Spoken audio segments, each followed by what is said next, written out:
Oh, whoa. Are we good? Have you ever felt lost and confused?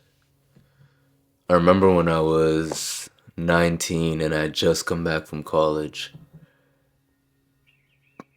I had no idea where I was going in life or what I was even here for. And it caused me to get into the cycle of chasing pleasure. And that was all I did all day. I'd wake up and the first thing I wanted to do was smoke weed. And I would go from there to play some video games for a few hours. And then I'd go back to bed because now I'm tired again. And then I'd go out and drink with some friends and smoke and then come back and repeat the cycle over and over. And now I'm feeling that same sense of lost and confused that I felt before without the drugs. So that's a positive, I guess. I want to work hard on something, but I don't know what to work hard on. When I look at my life compared to the way it was even just a few years ago, it's changed completely. Significantly more disciplined, significantly more expressive of self. Like, for example, yesterday somebody asked me to do something that I did not want to do. And for the first time in a long time, I actually said no. And then they insisted. They were like, maybe just do it for fun. And I was like, no. And in that moment, I felt like, wow, I've actually matured quite a bit. And you probably don't give yourself enough credit for how far you've come either. Because when I look at the whole picture, I realize, we're not always supposed to feel good. And we're not always supposed to have this sense of clarity and drive and focus like all the time. There's a reason why you have these periods where you don't actually know what's next. In the ancient Greek culture, they would talk about how the gods envied the mortals because the gods were omniscient. They knew everything and they were all powerful. So they knew that they weren't going to die. They would look at the humans and they would say, wow, I envy the fact that this guy doesn't even know that his last day is today. Or I envy the fact that this guy doesn't even know that his life is about to change into a whole new direction. And there he is, miserable, because he doesn't know the direction yet. So why are we miserable? Why do we look at this moment in time where there's confusion and we're annoyed by it? It comes down to the societal pressure that we have. Everybody kind of expects everybody else to figure it out or to have defined their own path. And so people will walk the wrong path for them just so that they can satisfy the people that don't really even think about them so that they can feel okay. And I went to Bali and I was there for the past 2 months. Before I went to Bali, I felt extremely purposeful. I felt like I had finally found it and I knew which direction I was going in. And then I went to Bali. The first month was great, the second month, not so great. And then I was like, okay, maybe it's time for me to go back home. And then I come back home and I'm still adjusting, I suppose, because it's only been a week and a half since I've come back. But this is what I think about probably the most. I think about how the things that I think and the things that I consume and the things that I learn can help you. And here's one thing I read recently that helped me. Two things I've learned from this book, Letters from a Stoic by Seneca. The first thing is, the person you are is far more important than where you go. Because wherever you are, there you go. You follow you everywhere. And so if you think you can escape yourself by going to a new place and traveling to a new destination, you'll be quickly surprised how you follow yourself wherever you go. The environment isn't going to change you by itself. The other thing is this. If you live according to nature, you will never be poor. If you live according to opinion, you will never be rich. Nature's wants are slight, the demands of opinion are boundless.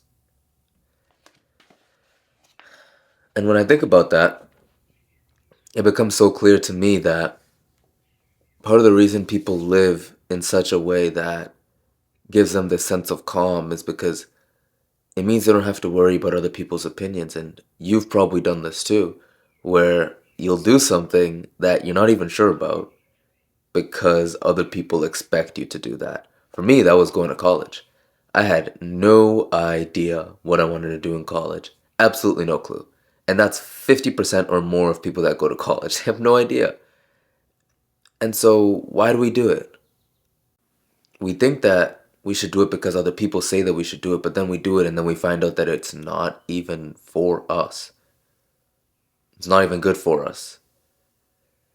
And so, I'd ask you to question why you're moving in a direction that isn't for you, if that's where you are. And if you are lost, like me, I'd ask you to spend time thinking about where you want to go.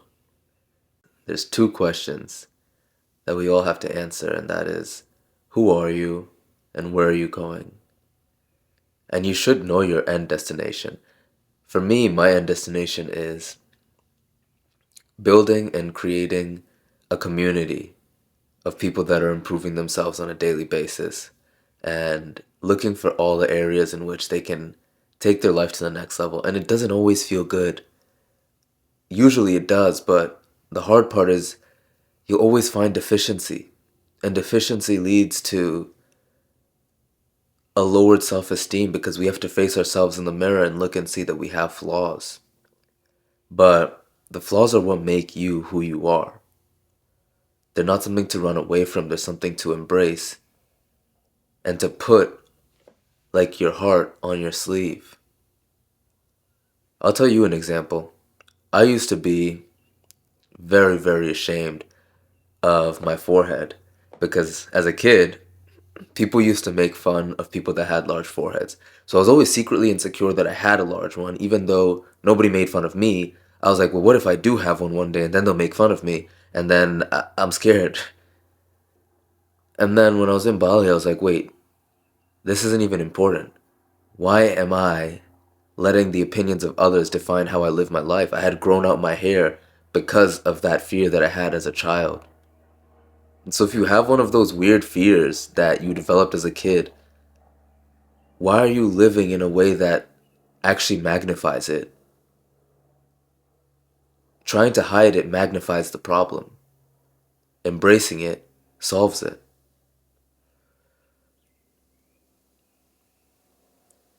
I know I started talking to you about, you know, feeling lost, and I think all of this is connected.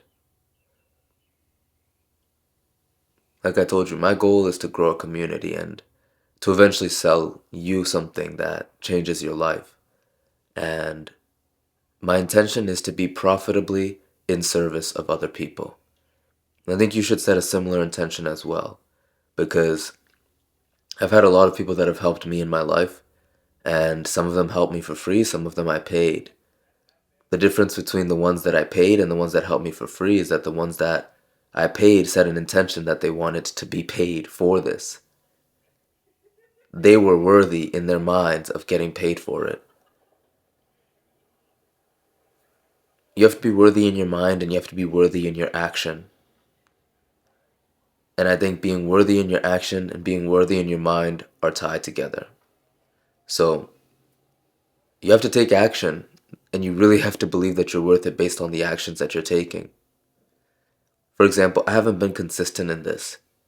And that's one of my goals, is to just keep showing up. And it's one of the hardest things that I've ever done, is to just show up in this area. Because I show up in the gym, I show up on the piano, I practice literally every day now. I work out every day, I go out for a walk every day. Consistency isn't my problem, it's that I'm attaching this, what I'm telling you right now, to the outcome, to the result I'm getting, instead of thinking about all the ways that I can actually just help you and share with you what changed my life.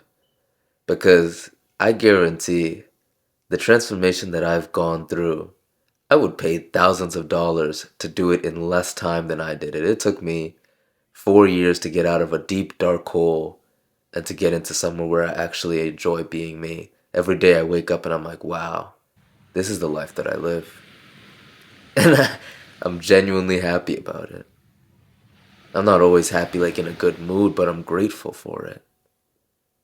Of everything. So, it's okay to be lost. Just don't stay there forever. If you stay there forever, you'll never find out what you were meant to bring. The world wasn't given to you, you were given to the world. So don't wish it was easier, wish you were better. Peace.